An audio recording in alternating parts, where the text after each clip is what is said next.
Hello, I'm Jay Jermaine Bay.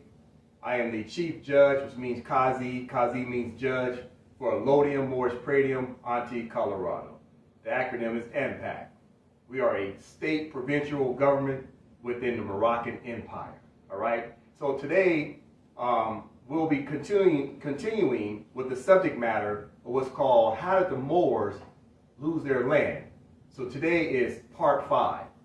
Now, keep in mind, in part 4, we talked about the Enemy Alien Act of 1798. And what did we learn? We learned through an act of Congress, right? So we keep talking about the pen. What did the colonists do? What did the colonists do? Write us out of history. Yes. The colonists wrote us out of history with the pen. Yes. Right? And labeled us as aliens, denizens, subjects, etc. Right? And the contemporary terms now is Negro, black, colored, minority, African American. Right? So what we have to understand and always keep in mind that there's a feud going on. And the feud is with a pen as well as with military arms. So therefore, the colonists, who are chiefly British, are warring with the Moors. Moors being the Moroccans. Moroccans come from Morocco. So Britain is warring with Morocco. Keeping in mind that Morocco is an empire. Morocco expands all around the world because the indigenous, autochthonous, aboriginal, original people are the Moabite, Canaanite people. Moabite is just another word for Moor. Moabite, Moor. And that has now turned into Moroccan, Moorish.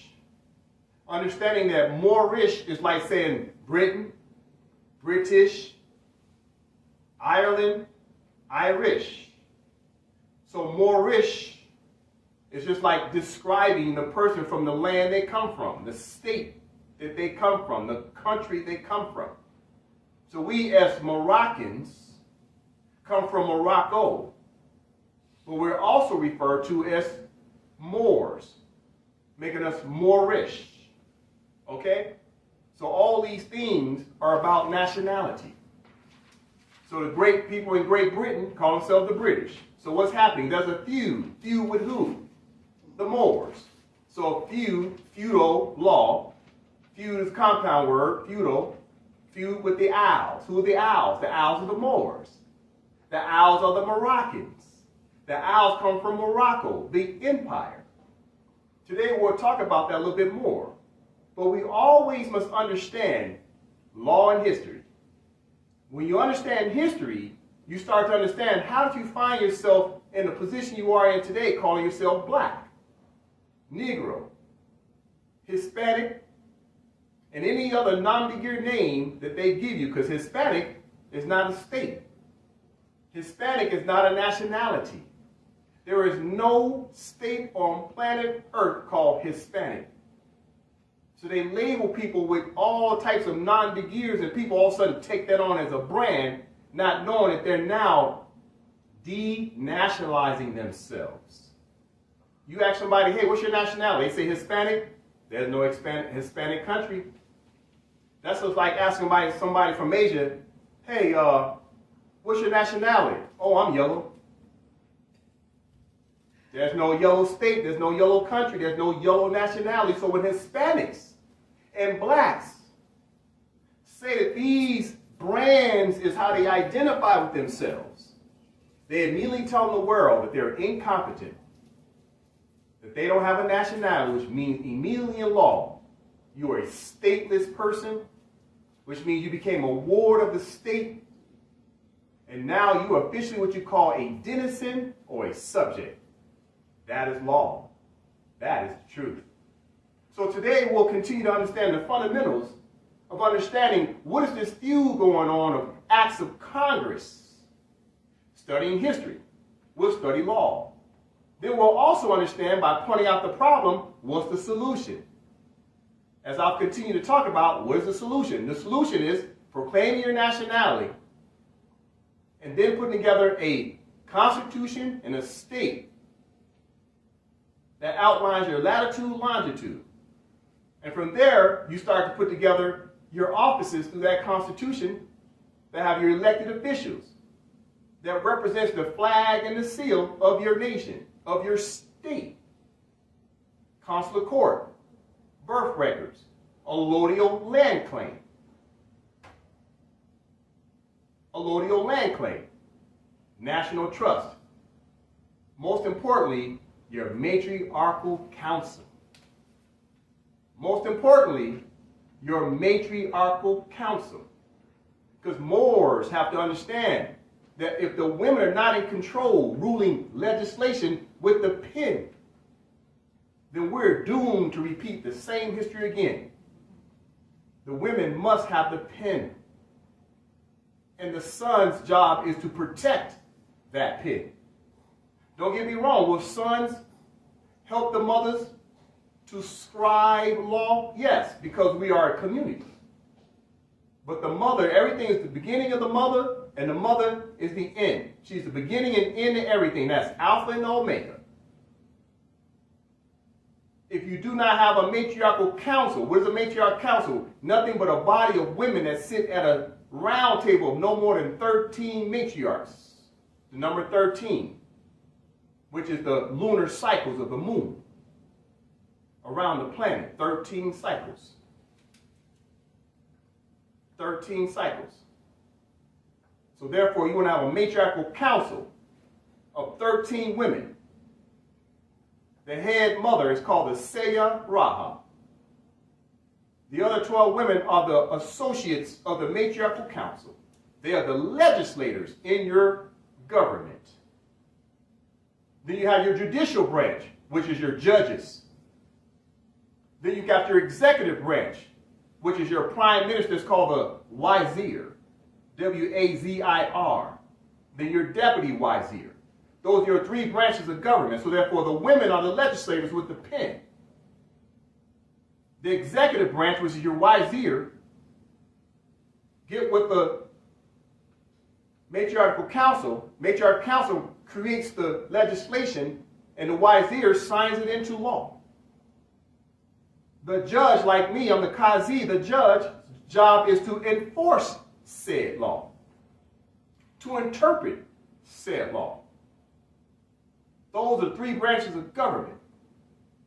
So today we'll keep talking about problems based upon what the colonists did with a pen, and we'll talk about solutions as to what we do as Moors to start to now be in proper alignment with the United Nations and the other League of Nations around the world based upon Rotarian laws of the world. What does Rotarian mean? It means around the world. These are what you call well-settled principles of international law, i.e. the instructions that Moors haven't been following.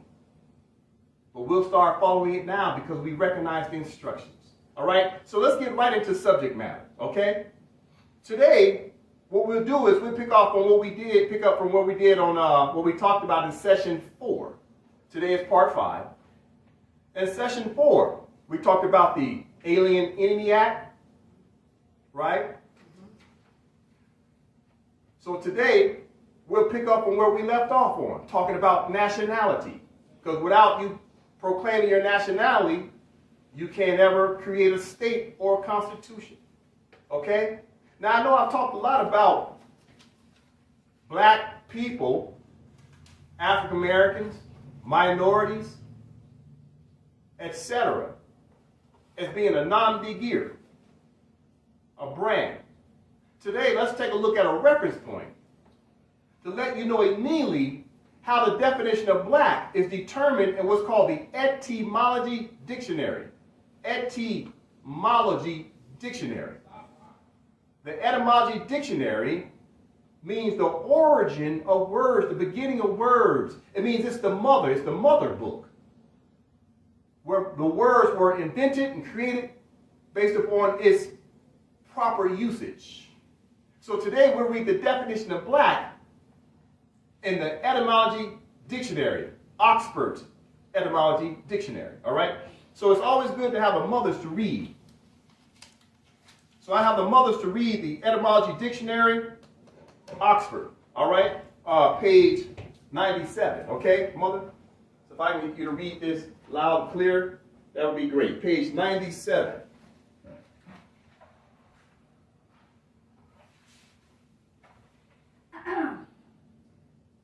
Black, absorbing all lights. OHG, Old High German. Black has superseded swart in general, used as color name. Blackamoor, Ethiopian. Negro, Blackamoor. Seymour. Nigger, black. Black death. Worthless character. Swindler. Swindler. All right. Thank you, mother, for reading that. All right. So if you don't mind, I'll take that from your mother, and I'll go in and do my interpretations in the strict sense. So, etymology dictionary. My etymology dictionary is a little beat up, so you have to excuse me. I read a lot. All right. So, okay, page 97 in my concise Oxford dictionary, page 97. All right. So let's read it for the viewers at home. Black. Absorbing all light. What does that mean? It means one of two things. Absorbing all light. It's just like going to the bottom of the ocean. The further you go down, the ocean at some point absorbs the light. And therefore, there is no more light. It absorbs the light. But the second thing you must understand about why they put that here is light also means knowledge. Listen.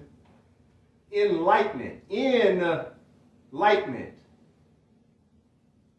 So therefore, you must have enlightenment. You must have knowledge. You must absorb knowledge. Okay? Let's continue.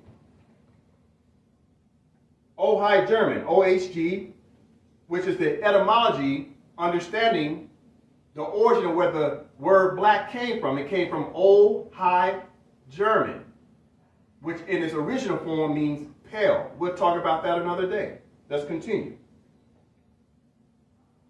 Black has superseded swart in general use, a color name. So in the definition of black in etymology, black is a color name. So we learned in session 1 and 2, the definition of color means fake. It means to conceal. It means to hide. Hide what? The true identity of the people who go under the nom de guerre of black. So therefore, black is what you call a generic term because it's not the original term. So what's the original term or identity of the indigenous people? It is more. They're going to tell you that right here. They continue to tell you. It goes on to say, blackamoor. Black, a more. Black, a more. It's right here in the dictionary. Black, a more. So these people that call themselves black in the etymology dictionary are actually Moors. M-O-O-R-S. Moors, plural. Then it continues to say Ethiopian. Ethiopians are Moors. It says Negro. Negro, black and colored. Negroes are Moors. Then it continues to say black, Moor. Then it says C Moor, capital M-O-O-R, C Moor. So these people are going to nom de guerre black as it relates to the etymology dictionary. It says More. So you must understand, when I stand here and say that these people who call themselves black are actually Moors, guess who wrote the book?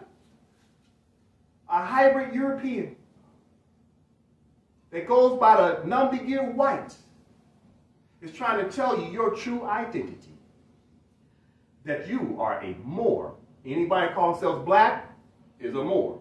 Anybody call themselves Negro is a Moor. Anybody call themselves colored is a Moor. Anybody call themselves African American is a Moor. Anybody call themselves an Indian is a Moor. Reference point. So for people out there who think they're black, that's your choice. Look it up. But here's the deal. The colonists know that black people don't like to read. Because they didn't even realize to even look up the definition of black. How many people have ever taken the time to look up the definition of black? But yet they took it on as identity. Never looked up the word. Black is an adjective, which means it is not a noun. A noun is people. People. People. I never did till I came here. Me too. Reference point. Let's continue. Now, in part 5, let's continue to show long history of what the colonists, who are chiefly British, did with a pen. So what we're going to do, we're going to look at some legislation based upon what was discussed on the House of Representatives. So let's take a look at the reference point. For the viewers at home, you're going to go to what's called the Citizenship of the United States, Expatriation, and Protections Abroad, the year 1906. All right? So as you can see, I have it written on the board. Citizenship of the United States, Expatriation, Protections Abroad, year 1906. Then you're going to go down to page 459 through 460, and the header is going to say Morocco. So when you get to page 459, scroll down and you'll see Morocco. Okay? So we're going to read this so that you can continuously see what these people who call themselves white, these people who call themselves American, what they know about your true identity. That they hide from you under the definition of color. Color of law, color of authority, color of title, color of office. I'm going to prove to you they know exactly who you are. So this is one of their acts of Congress. All right, so if you really want to know exactly what this is, which document this is,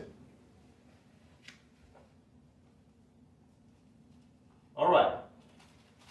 So this document is what you call 59th Congress, second session, year 1906. 59th Congress, second session, Citizenship of the United States, Expatriation, and Protections Abroad. Letter from the Secretary of State.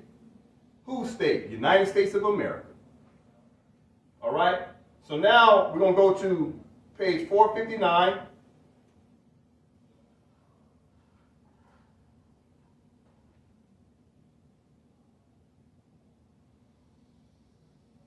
We're going to scroll down to Morocco.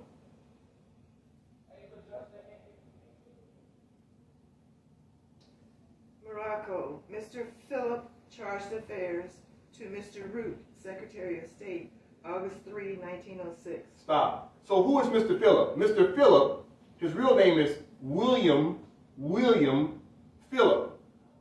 He's an ambassador.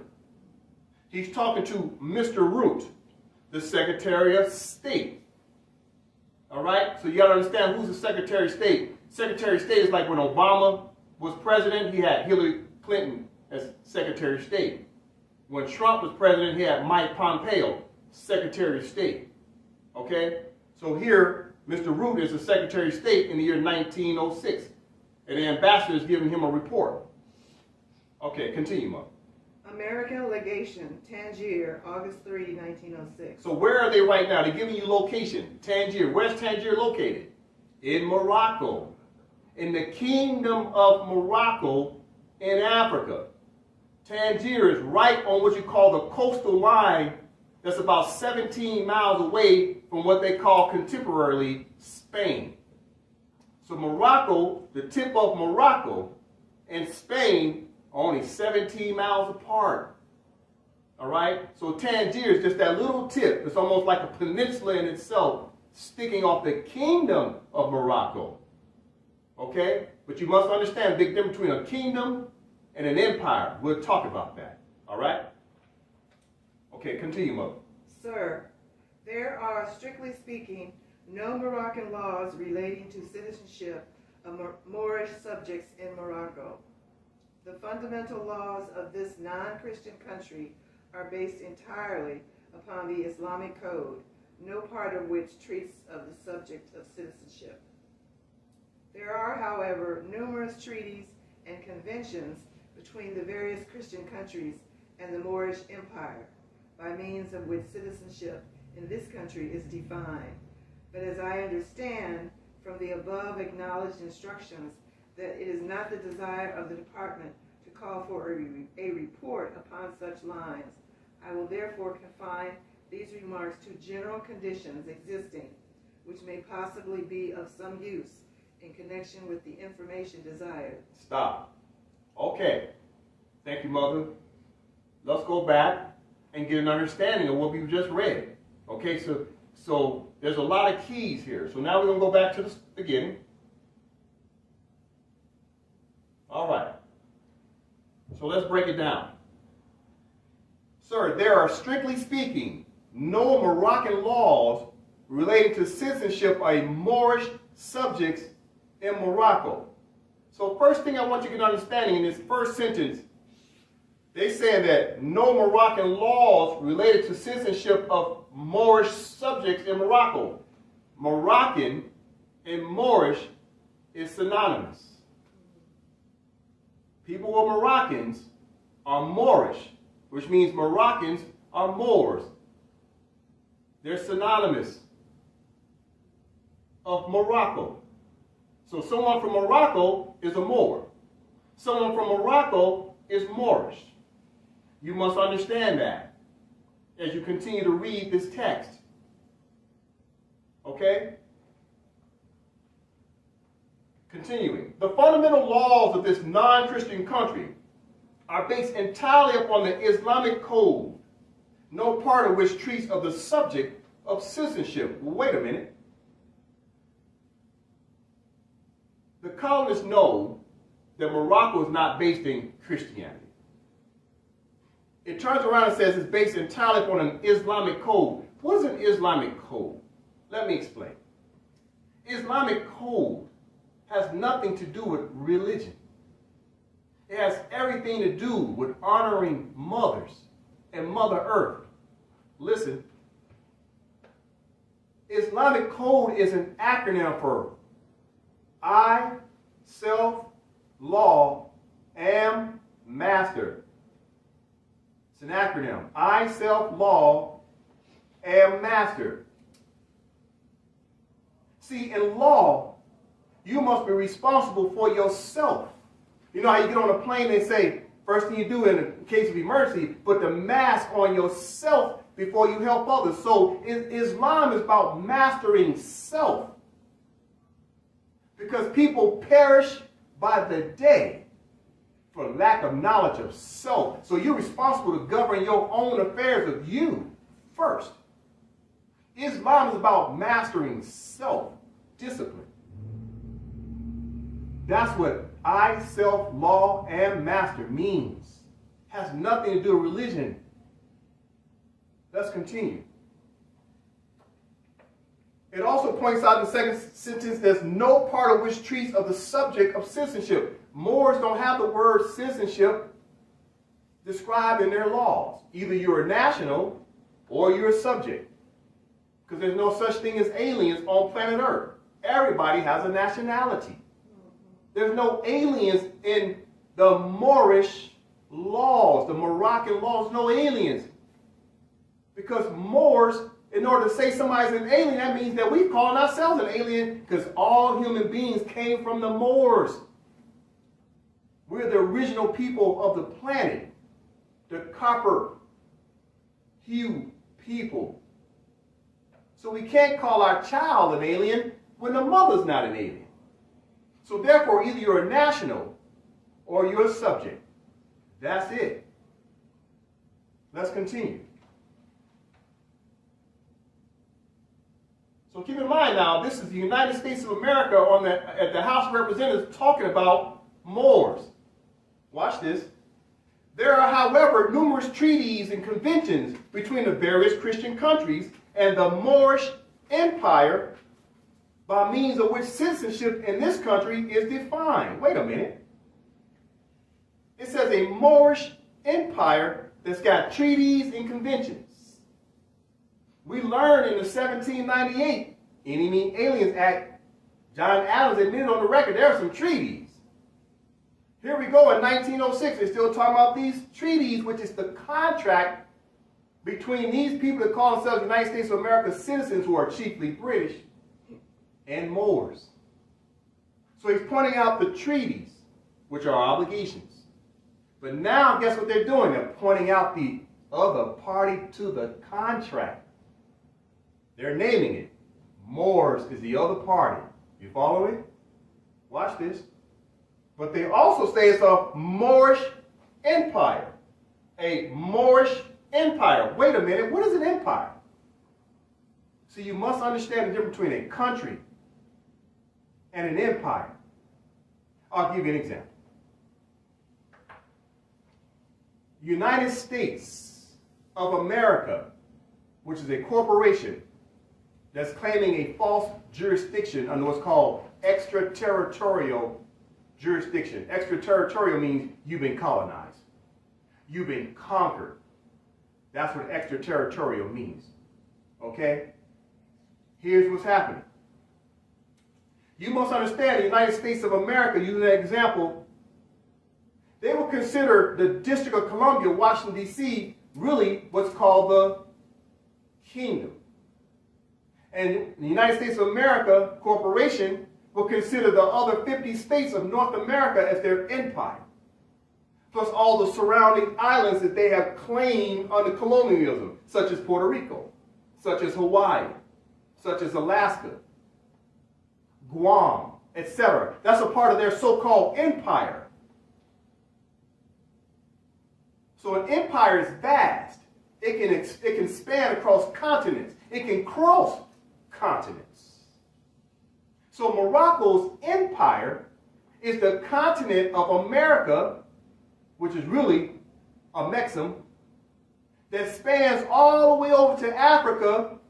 Africa is really a Kibalon, all the way up into Asia, as well as going up into Europe, which is really Iberia. That's why they call it the Iberian Peninsula.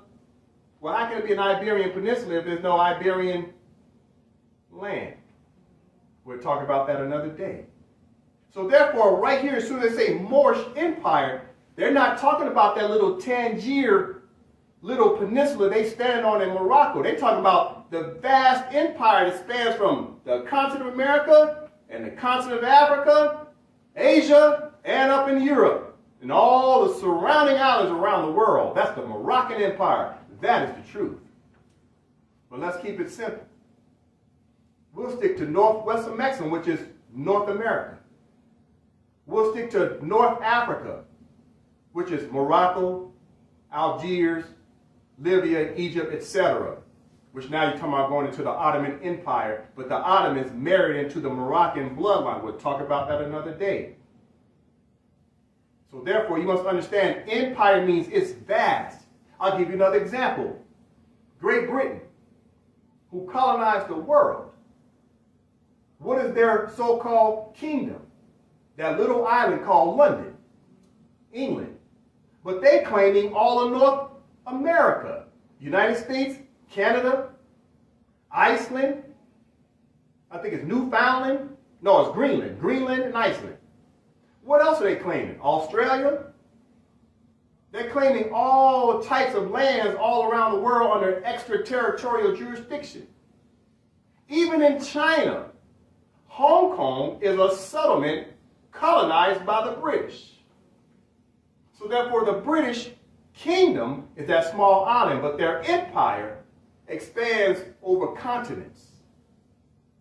Let's continue. From the top. There are, however, numerous treaties and conventions between the various Christian countries and the Moorish Empire, by means of which citizenship in this country is defined. But, as I understand from the above acknowledged instructions, that it is not the desire of the department, what department? United States of America, to call for a report upon such lines. What's happening here? The United States don't want to talk about Moors. Why don't they want to talk about Moors and Moorish? Because these people who call themselves Negro, black, and colored, African American, minorities, etc., etc., etc., are really the Moors. So they want to stay hush lip. But they still got to do a report. But they got to do the report almost in a deceitful way, because they don't want to give up too many details.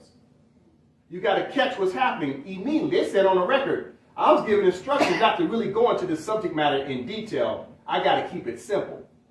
Watch what he says. Let's take it from the top where it says, I understand. I understand from the above acknowledged instructions that it is not the desire of the State Department to call for a report upon such lines. I will therefore confine means to condense, these remarks to general conditions existing, which may be possibly be some use in connection with the information desired. So immediately, as we can see, there's some secret language going on. They're talking code to each other. Don't talk about these Moors too loud. Well, why not? Aren't y'all over there in so-called Kingdom of Morocco in Africa? Why y'all don't want to talk about Moors? Oh, because the Moors expand around the world, especially in what's called modern day United States of America, which is a private foreign corporation claiming a false jurisdiction, and got these people indoctrinated to think that they are crayon. And they're keeping it quiet, because they don't really want to talk about the parties to the contract. Right. Okay, Mother, continue from section 1. 1. Citizenship in Morocco may be said to be governed by the laws pertaining to the same in other countries, with the exception that all persons residing in Morocco who cannot prove foreign citizenship or protection are considered ipso jure as Moorish subjects. Stop. Thank you, Mother. Let's take it from the top. They're disclosing the secrets finally. Number 1, citizenship in Morocco may be said to be governed by the laws pertaining to the same in other countries, with the exception that all persons residing in Morocco, they're talking about the Morocco of North America, who cannot prove foreign citizenship or protections are considered ipso jure as Moorish subjects. Watch this. If you don't know your nationality, immediately, even the United States of America is saying, you're a Moor. You call yourself black, black is not a nationality. So, for the record, if you call yourself black, which means you don't know your nationality, even the United States of America, foreigners who are chiefly British are trying to tell you your nationality is Moorish. They're British, you're Moorish. Now wait a minute, let's back up a little bit. Some of you may be asking, what is ipso jure as Moorish subjects? You must understand the word ipso. Ipso means a fact in itself. Ipso means a fact in itself. What does that mean? The fact of what? What type of fact? A material fact.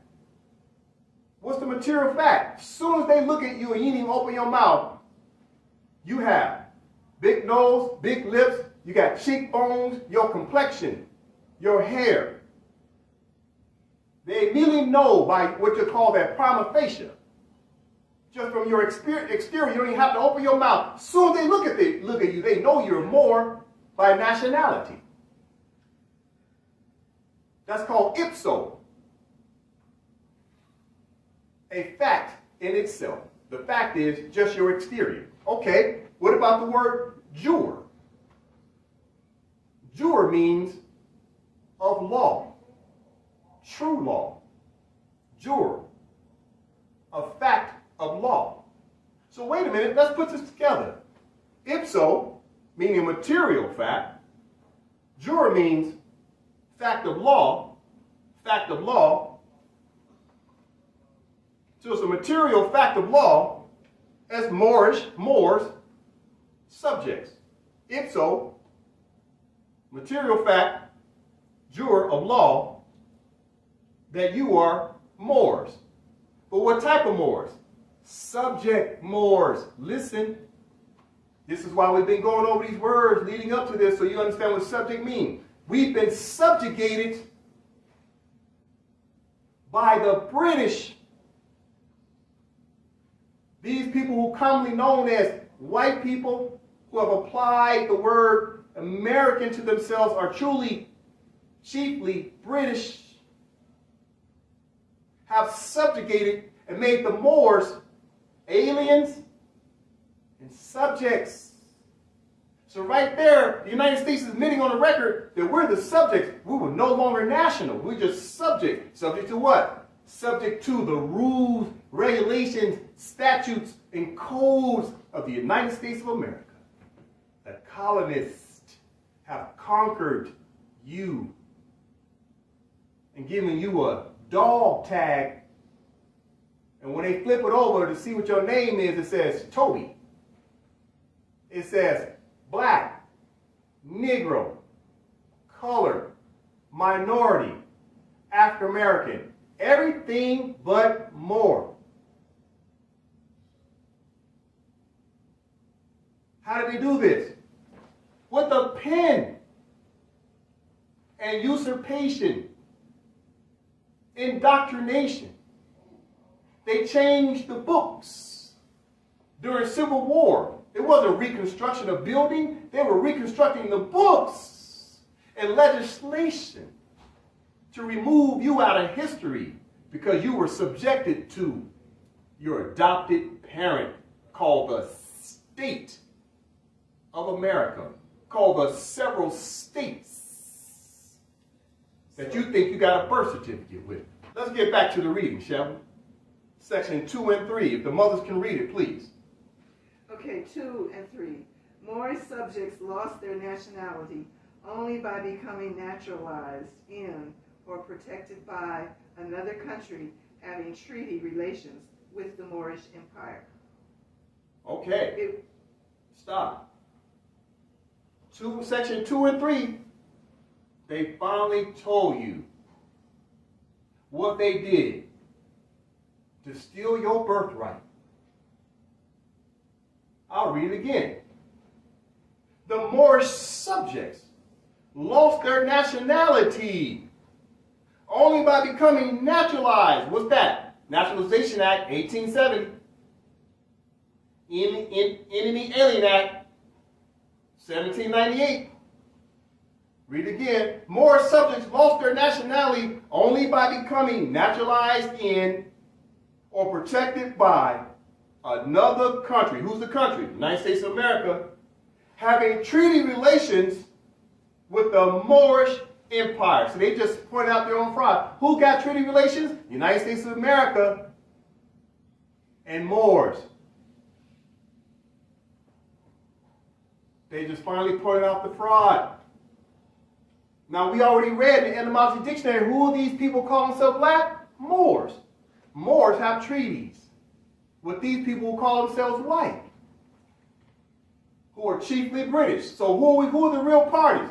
The British subjects and the Moorish subjects. But once Moors now have a constitution, a state, ratified government, consular court, flag, and seal, you're no longer subject.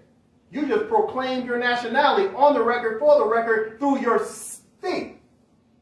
And until then, you are still a Moorish subject. Why do I say these people call themselves white are white subjects, British subjects? Why do I say they're chiefly British? Because Great Britain is their homeland. And they came over looking for asylum and refuge in Morocco. And since Sidi Muhammad allowed them to stay, they immediately became subjects. Why? Because they denounced their nationality and didn't want to be British no more. So if you ain't British, then what name you going by? I think I'll call myself settler. No, how about pilgrim? No, how about just Christians? How about white? How about we just keep it simple, American? They've had several nom de guerres themselves because they don't want to be called British. But guess what? They are British nonetheless. Because Great Britain gave those British settlers permission to stay over here. After they got through fighting, they said, okay, y'all stay over there. But don't forget, you're always British. And since you don't want to be called British, then you're just subjects of Great Britain because you still have a nationality, but you're treasonous. You ran away from home without our permission. Let's continue. I have a question, Raphael. Go ahead, Mother. Just for clarification, so anyone that comes over here from any country origin and they become a citizen of the United States, that means that they denounce their nationality and they become a subject, meaning that they don't have a nationality? Okay, so it's two parts. What you must understand, that this is called expatriation, citizenship and expatriation. So therefore, a person can have a dual passport, dual nationality. Someone comes from Italy can come over here with their nationality and get a dual passport and get permission to call themselves a United States citizen. It's called a visa. But they didn't denounce their nationality. But those who want to come from Italy and seek permanent residence in the United States of America, no longer call themselves Italian, must pledge allegiance to the United States of America, and their new nationality now is United States of America. That's the nationality on the record. Don't make no damn sense. So therefore, anyone here who calls himself a citizen of the United States of America that do not claim a nationality are automatically a subject or an alien. That is the truth.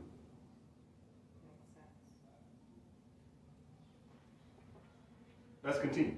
It was established by the Convention of Madrid, concluded July 3, 1880, as follows. Stop. So you just got a reference point. One of these days we're going to go over, in which we already did, I think in session 1 and 2 we read the Treaty of 1880 is called Madrid. The Treaty of Madrid, 1880, Article 15, we read it aloud. And it said that as soon as a black person wakes up and realizes they actually have a nationality of Moor, they can immediately proclaim their nationality and consent on the record with the Moorish government that they want to become back into the family, into the nation, into the state of Morocco. So they're pointing out right there, what is the solution? What's the remedy for these people call themselves black? If you want to be Moroccan again, you want to be a Moor again, you want to be Moorish again, i.e. you want to have your nationality back, go to your Moorish government. Keep in mind, AMPAC has a Moorish government.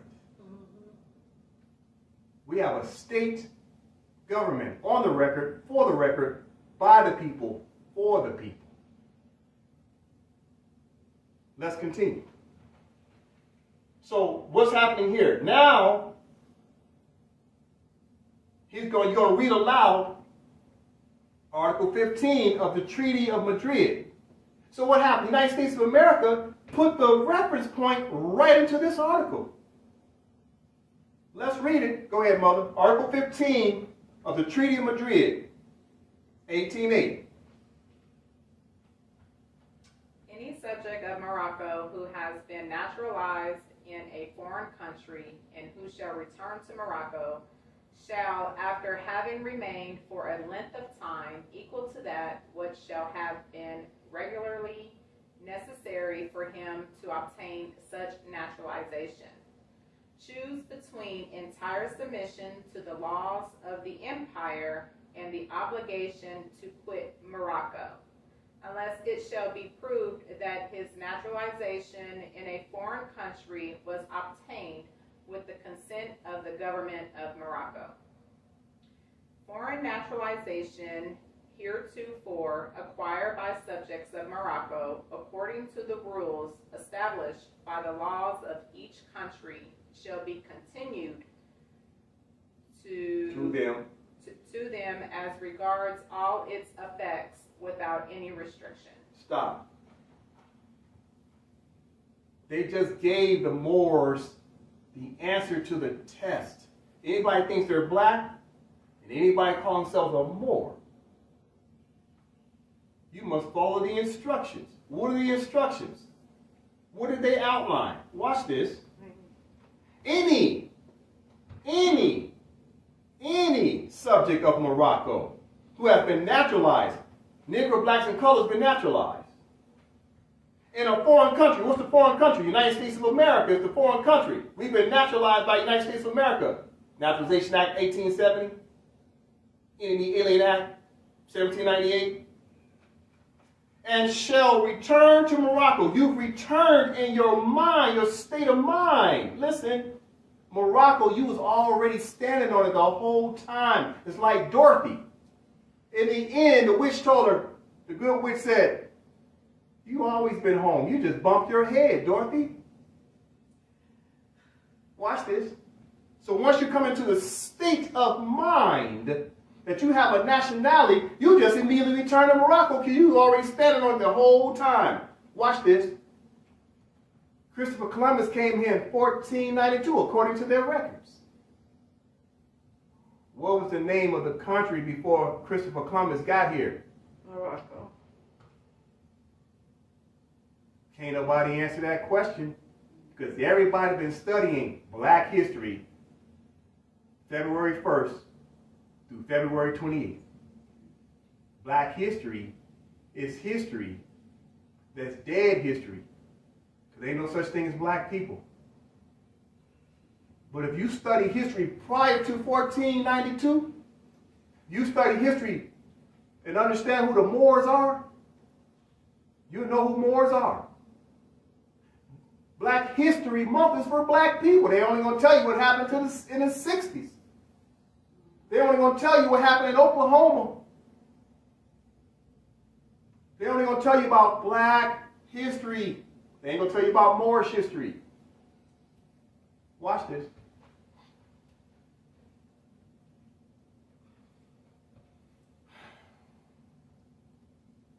Taking it from the top. A subject of Morocco who has been naturalized in a foreign country and who shall return to Morocco shall, after having remained for a length of time equal to that which shall have been regularly necessary for him to obtain such naturalization. Moors been naturalized at the very least since 1870. That's a length of time. Moors can choose between entire submission to the laws of the empire. Did it say country? No. Empire, which expands across continents. And the obligations to quit Morocco. You're obligated to quit Morocco. I mean, you got to let the Moroccan government know on the record you want to remain a United States citizen. Listen, that's your obligation. You just can't remain naturalized once you realize you're a Moor. Watch this. unless it shall be proved that his naturalization in a foreign country was obtained with the consent of the government of Morocco.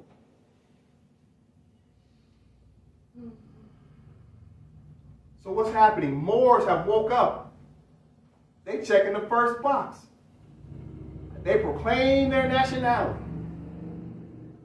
But now they got to go to the Moroccan government to put it on the record with the nation, with the state. Moors haven't done that yet. They just proclaim their nationality. Now they want to tell the colonists, I know who I am. I deserve my rights. The colonists saying, you haven't been following the instructions. Where's your Moroccan government? Not your self-appointed people. Show me your elections and your inauguration that was public. Where's your body politics of your state flag, provincial state flag? Your mother flag is the Moroccan flag. That flag is the world flag that represents Moors around the world that's been colonized. But you must also have your provincial flag, just like the 50 states franchisees of the United States of America. Each so-called state has its own flag, its own constitution, and its own seal. So here at AMPAC, we have our own flag. We have our own seal. But we also pay honors to the mother flag. This is the estate, the estate, estate, planet Earth, the flag, the mother flag of the world. That flag is the state flag. Provincial means a small portion of the estate. Okay? Go ahead, Mother. That's the same as the one over there. But so if someone is claiming all they have to do is claim that they are a Moorish national. Because there's not many states in the empire at this time, would they have to go to whatever one is available? Could they do that? Even though they live outside of our jurisdiction, our location. That's a good question, Latitude Mother. and longitude location. The best way to answer that question is, the instructions are clear. Moors who wake up must go and put on the record with a Moorish government that they have proclaimed their nationality. In the empire. Empire is vast. That's the best way I can answer the question, same way they presented it. So they would have to build their own government under the land that they reside on to become a national Moor. That would be preferred, but the empire is vast. So every provincial state that's created, let's use the 50 states of the United States of America corporation jurisdiction as an example. If Moors will create a constitution and a state, because they all go together, it's an independence of each other, and lay claim to each one of those so-called boundaries of each one of those states and say this is a Moorish state. So Utah will become a Moorish state. Colorado has become a Moorish state. New Mexico will become a Moorish state. Arizona will become a Moorish state. That would be the preferred method moving forward. However, until all these states come on board, then Moors can go to any state government of the Moroccan Empire and proclaim their nationality and get back to the East state through a state, provincial state. Because it's still Moroccan government. AMPAC is a Moroccan government. So I have another question for clarification. Mm-hmm. So if I come from this government and let's say I move to Arizona or California, would I still be a party of this government? Or now that I've done moved to a different state, would I have to find a government within that state that I reside in. Okay, good question. So here's how I can answer it. First things first, you can't move to Arizona because Arizona is a fiction. Arizona is what you call a false extraterritorial jurisdiction on paper. It don't exist for real, for real. The land is Morocco. North America is the United States of Morocco, the country. The country is Morocco, North America. The overlay, that's a pretend overlay, is the United States of America. But it really don't exist because it's a shadow government, a shadow government. It's de facto. It don't exist. It's really the United States of Morocco. It's really the United States of Morocco, the true country. So therefore, you can't go to Arizona. Arizona is a fiction, like Santa Claus. Once you come into the real knowledge, you know Arizona is a fiction, but a minority thinks that Santa Claus is real, and that's a fact. But the truth is, Santa Claus is a fiction. Arizona is a state. That's a fact. Listen. But in truth, it is a fiction. Because it's really Morocco.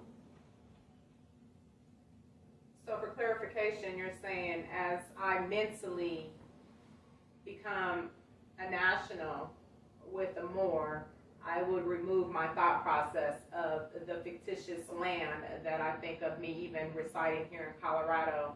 This is the land of Morocco. So even if I do decide to get up and move to another Morocco land, I wouldn't look at it as me moving to the state of California or the state of Arizona, because it would still be the land of Morocco. So within that fact, then I wouldn't need another government because I would still be a part of the government that I'm a part of. Is that correct? That's 100% correct. All right. So Thank you therefore, for the clarification. you're welcome. Let's give you an example.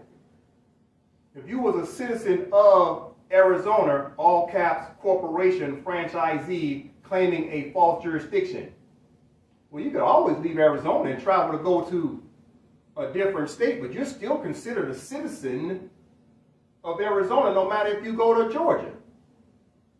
Unless you pledge allegiance to Georgia. How do you pledge allegiance to Georgia? You change your tags on your car and get a driver's license at the DMV. That's their way of on the paper. Legislation says as soon as you get a driver's license in a different fictitious state, that is your allegiance to that state. That's how it works. So therefore, to answer your question specifically, once you become a national of a provincial state government within the Moroccan Empire, you can travel abroad. But this becomes your original domicile where you can always come back to. Because you're already in Morocco, no matter where you go. That's the truth. They're telling you right here. Let's continue. Did you have a question? All right, let's continue.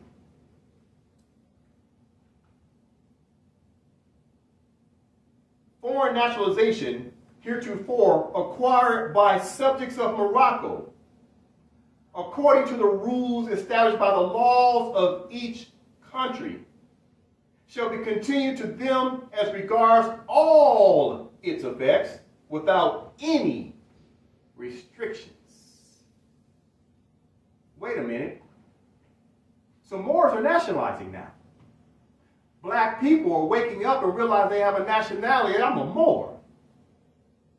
They turn around and tell the United States, I'm a Moor. Wait a minute. Why isn't the United States respecting that? It says without any restrictions. Watch this. You must understand international law. International law says that you must have a state,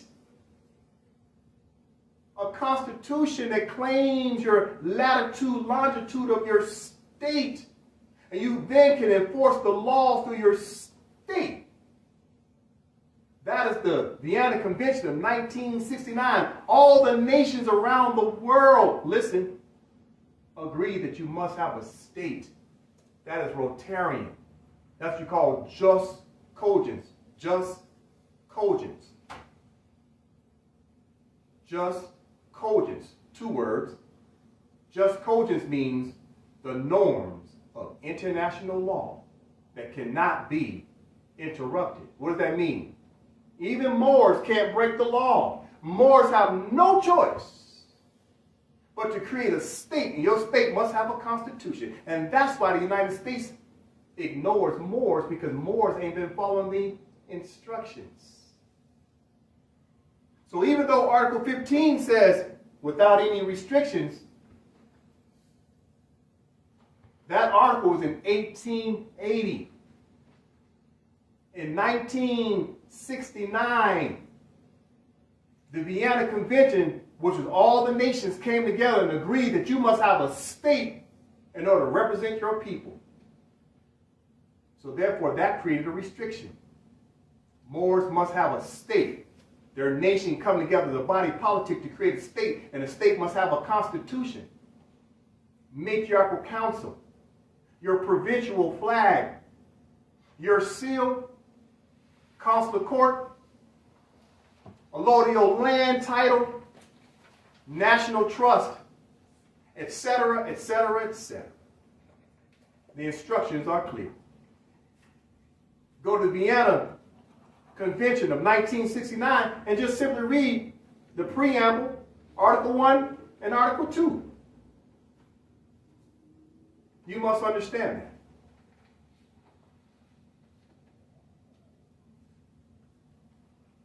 Let's continue. Is that still on?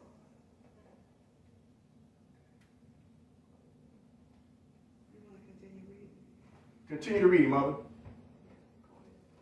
The above ruling has never yet been acted upon, and should this at any time be contemplated seriously, a large number of naturalized people, American and others, residing in Morocco, would be affected thereby. Stop. They're telling you the answers to the test of what's going to happen someday. This was written in 1906. We're in the 21st century now. Watch this. The above ruling. What ruling they talking about? Article 15, that when these Moors wake up, they can claim their nationality and get back to their Moroccan government. As long as they have a state, constitution. What happens? The above ruling has never yet been acted upon. Moors never acted upon understanding international law to work through their state. Watch this.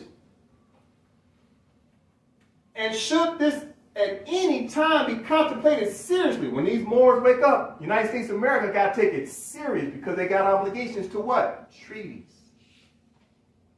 A large number of naturalized people. They didn't say persons this time, did they? They said people. Moors when wake up, the people. American, who's the American? The Moor. On the definition of American, 1828. American is the copper-colored people found here by the Europeans. And now the word American is now applied to descendants of Europeans. See, these people that call themselves the United States of America, government representatives, they know they ain't American. And they know you ain't black. They know you're a Moor. And they know under the definition of American, you're the original American. Even though you're standing on the land of Morocco. Watch this. American and others, so it's the others. Why? Because anybody who don't know their nationality is automatically ipso jure Moorish, a Moor.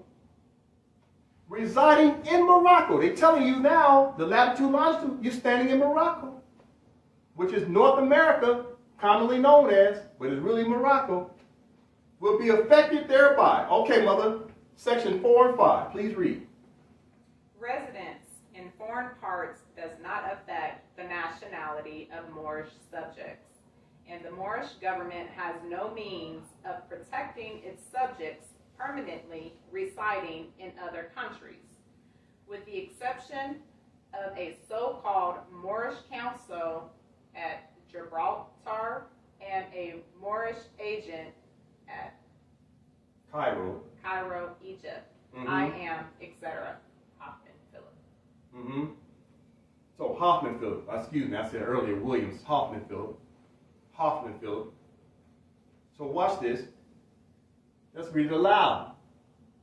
Section 4 and 5. Residence in foreign parts does not affect the nationality of Moorish subjects. So in other words, you're all born with a nationality no matter where you live. You have a nationality. You just didn't know it. Watch this. And the Moorish government has no means of protecting, excuse me, let me go back to the top. Residence in foreign parts does not affect the nationality of Moorish subjects. So everybody has a nationality. And the Moorish government has no means of protecting its subjects permanently residing in other countries. So what are they saying right there? Moors live all around the world. But more specifically, let's talk North America, commonly known as North America, which is really Morocco. We have permanent residence here. Because the Europeans found us here. This is our home. Watch this. With the exception of a so-called Moorish council of Gibraltar and a Moorish agent in Cairo, Egypt. So what's happening? They say Moors don't have no protection. Why don't Moors have protection? Because Moors were conquered. Moors didn't have their own state government no more. Here in northwest of Mexico, let me be clear. In northwest of Mexico, which is commonly known as North America, we didn't have protections. Why? Because our governments here were overthrown by the patriarchs and the colonists. And then the converso Moors, the COINTELPRO Moors, and the sellout Moors decided to join the colonists, overran the rest of whatever matriarchal councils that was left. Queen Khalifa of California. Queen Khalifa. California is named after Queen Khalifa. She was a Moabite Canaanite sister. A Moor. She was the last one to try to hold on to the land before the rest of North America was fully annexed. Before the rest of North America was fully colonized. Queen Khalifa was holding it down. She was the last Moor to fight. To hold it down for her nation, her state. We've been conquered. Now we don't have nobody standing up for Moors here in northwest of Mexico, commonly known as North America. That's being ruled by people that are chiefly British. So what's the solution? Moors have to use their pen to bring themselves back into the constitutional fold of government. That is the solution. You got to take back your land with a pen and your people, your population, through the mothers. Because once the mothers get this information, the game's over. Because these people are chiefly British. They have a slight fear of sisters. Always have, always will. So when the mothers wake up and put this pen in their hand, start to put together legislation, put together that constitution, and that state, and the bylaws of the officers that are going to be elected, the mothers put together that matriarchal council, which is a circle, which represents the eggs in your fallopian tubes. And y'all come together as one. You're the original human being of planet Earth. But now everything is ran from a political perspective with a pen.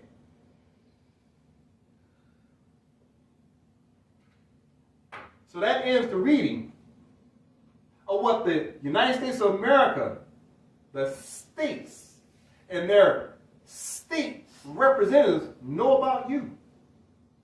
They even wrote it in a book, etymology, that these people are black, are Moors. They write it in their House of Representative documentation. These people call themselves black are Moors. Now, wait a minute. We got to get an understanding. They say we lost our nationality because of the Naturalization Act. Watch this. Let's look up the definition of nationality to get an understanding. You can find the definition of nationality on page 1176. We're going to read it aloud. We'll let the mothers read nationality aloud because only mothers create nationality in nations. Only mothers can create a state. Only mothers can ratify a constitution. Keeping in mind, your constitution is a birth record. 76.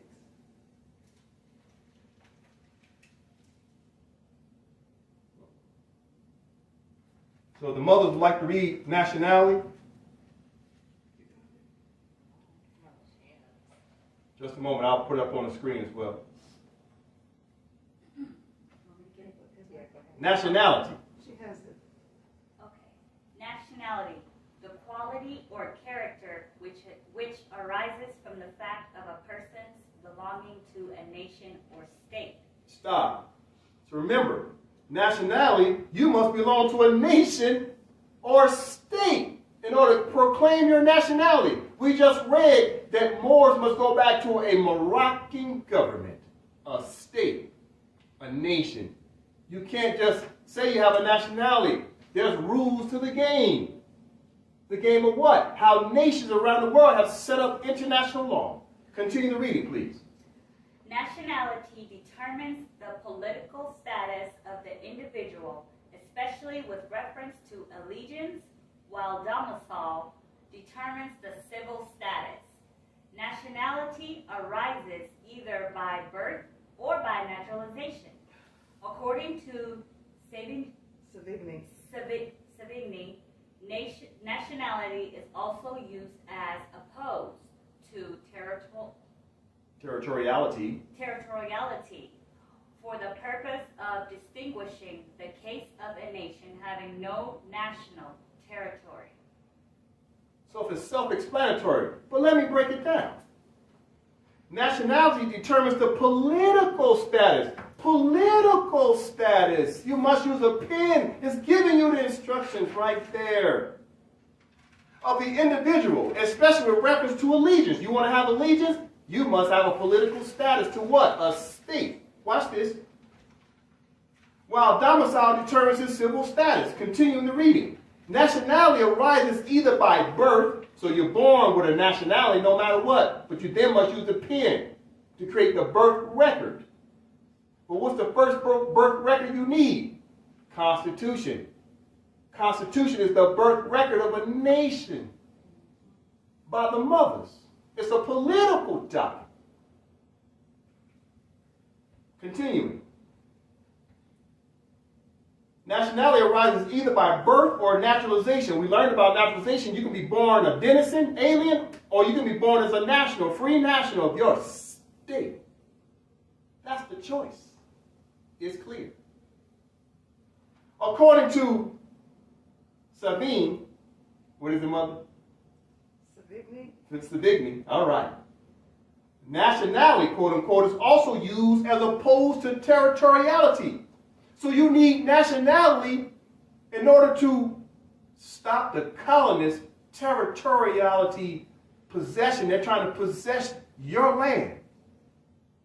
So the antonym, the solution to the test to get the United States out of your land is your political status of your nationality, your constitution, and your state. That's the solution. Until then, the United States is going to stay put until Moors figure out the answer to the test based upon the Vienna Convention of 1969, Articles 1 and 2. How do you get full powers? You must be what's called a competent, authorized representative.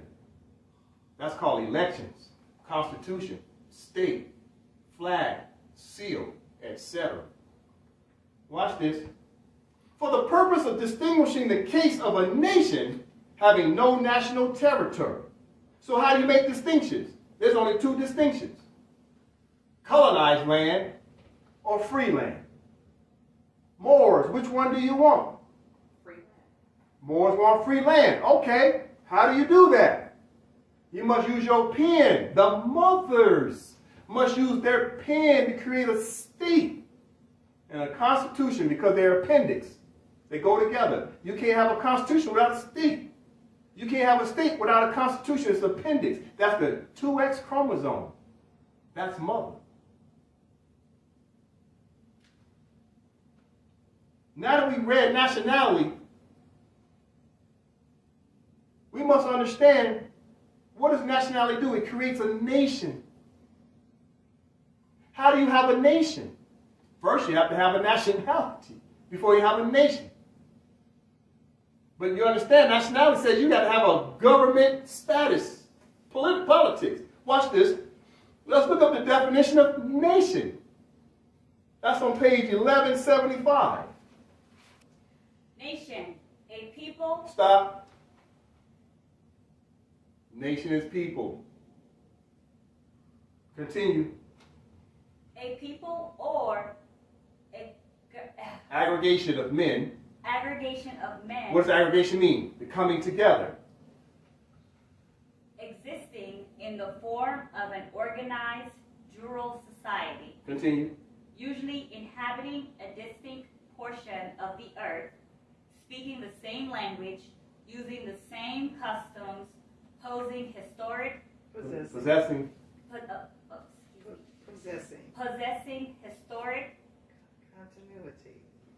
historic continuity and distinguished from other like groups by their racial origin and characteristics, and generally.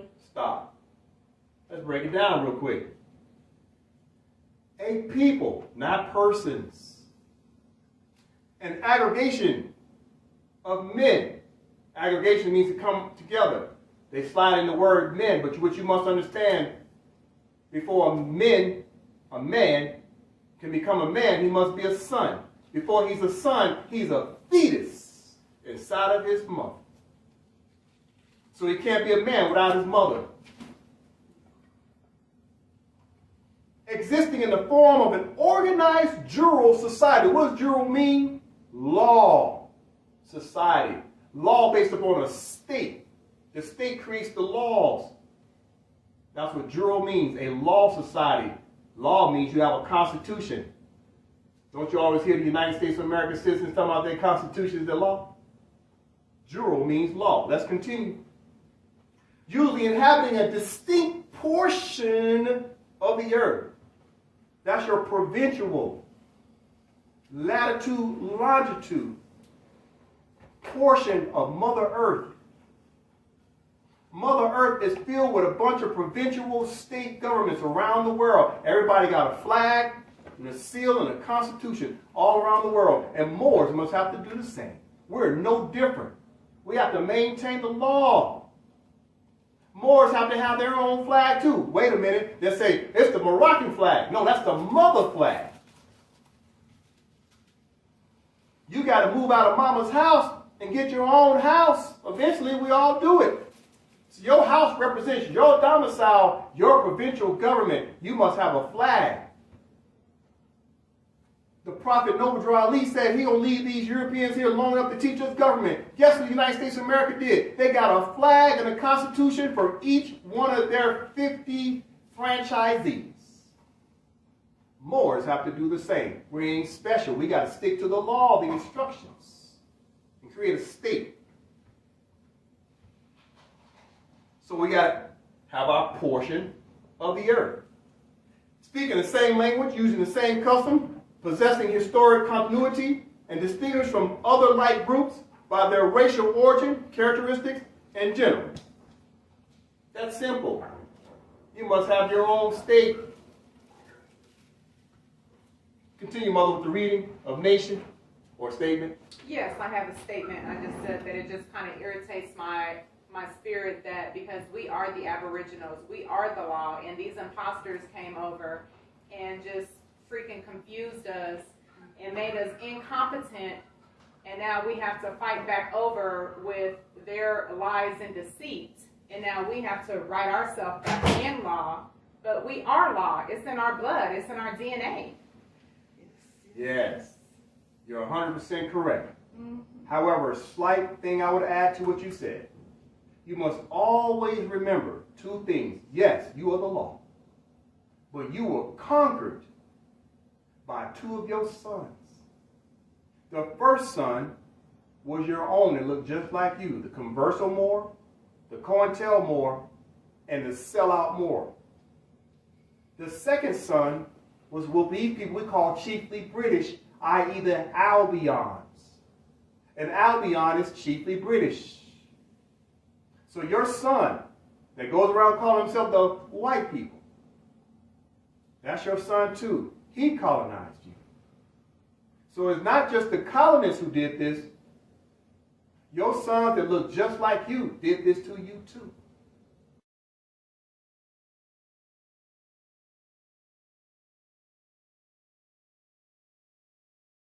Good evening.